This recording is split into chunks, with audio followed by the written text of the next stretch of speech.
Oh my word, I have not done this in a while, and why am I still wearing a seatbelt? Hi guys, if you're new here, igama ngu Asanda Wakantini, and I do a lot of car videos.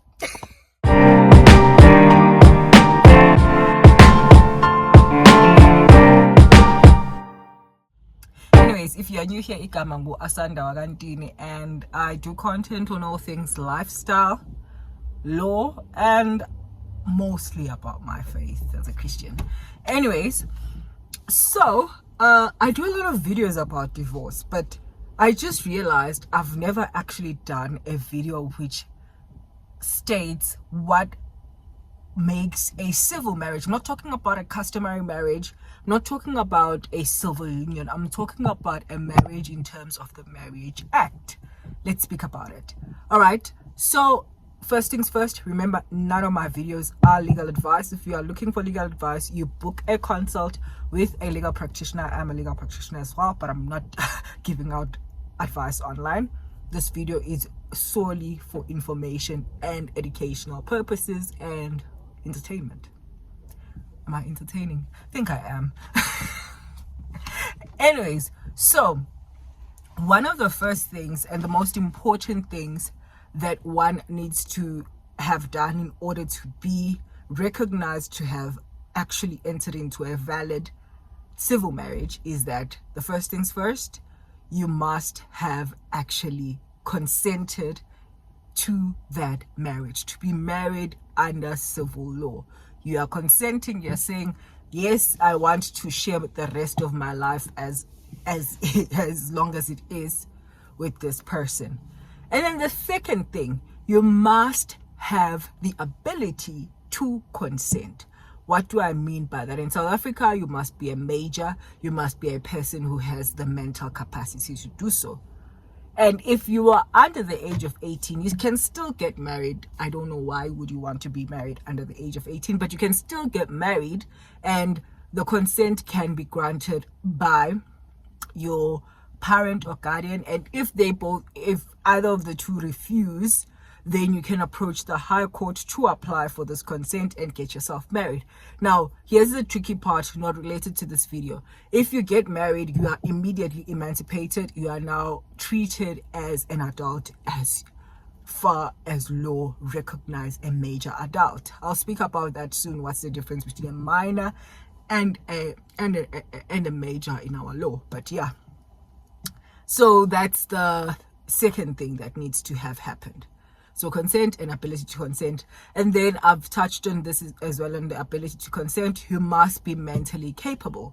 People that are not conscious, people that are not mentally fit, do not possess the ability to consent to many things, including the consent to say, I'm now going to be sharing my life, my assets, my beliefs maybe, and everything about me with this person that I met a year ago, I met 2 days ago, I met whenever, 2 minutes ago. It's wild. So that's what happens. And then the fourth thing that needs to happen is that if you are getting married with someone who is not a South African, you must have a letter of non-impediment. Did I pronounce that correctly? From their country, stating that they are not married to anyone else. But also remember, in South Africa, in order for you to be married in civil law, married under the Marriage Act, you must actually not be married to any other person. You must not have any valid marriage with another person. If you do that marriage that you now have with this new spouse that you're about to, it's actually void ab initio. It basically, it's not valid from the beginning. Okay.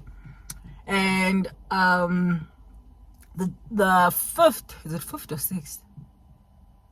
Okay, the sixth thing that needs to happen is that once all of that is done, and hopefully you've signed your ANC if you feel that you want to be married out of community of property, and all of these things you've established, you've done this, you've decided what type of marriage contract you want to enter into. The next thing that needs to happen is the solemnization of that marriage. Now, before solemnization of the marriage, I want to also highlight, in terms of the Marriage Act, spouse is referred to as a male and a female. We don't marry a male and a male and a female under this act. If you want to be married with your same-sex partner, it is done under the Civil Union Act. The Civil Union Act or the Union Act, but it's not done under the Marriage Act. So that's that. Remember that. And so one of the other requirements is that you are in a heterosexual relationship. Okay.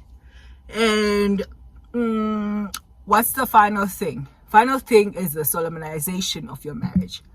Now, here's the thing. A marriage can be solemnized in a business building, in a religious or whatever building. Can be done in your private home as well, but it has to be done with the doors open. Even in all of those buildings, doors must be open in all of it, because we don't want you to get married in secret and it turns out that you are married to Mandin out there. So basically, there must be that. And in getting that solemnized or whatever it is, if you are getting married, it must be done with the presence of at least 2 witnesses. Obofagazi must come and sign. There must be, because it is a requirement in our law for you to have had your marriage witnessed, because those people can come and testify and say this actually happened. You know why that is important? Because registration of a marriage is actually not a requirement. It's actually not one of the things that would make your marriage or your wedding, or whatever you want to call it, invalid. You don't have to have it registered, but it must be registered. It's recommended that it's registered, but you don't have to have it registered in order for it to be valid. So that's the final thing to say. Once all of that is done, you have eaten, you have danced, you sinile, if that's what you all did, you decide, okay, now let me go to Home Affairs and get this marriage registered. It's the last thing you can do when you've met all of the requirements, or you can just go get married at Home Affairs and get it over and done with without having to do that. I'm never getting married at Home Affairs. I'm trying to shy away from the word never, but I don't want to get married at Home Affairs. Anyways, yeah. So those are the requirements. So before you come into offices of attorney and ask for a divorce, in terms of after having been married in a civil marriage, think about all of these. Did you actually meet all of these requirements or some of these requirements? Think about that before you go and say that you are getting a divorce. Or if you are unsure, book a consult with an attorney. They'll explain to you or confirm for you if you are married or not. Anyways, with that said, have a blessed weekend and thanks for watching. Have a blessed one and make sure you're married. Bye.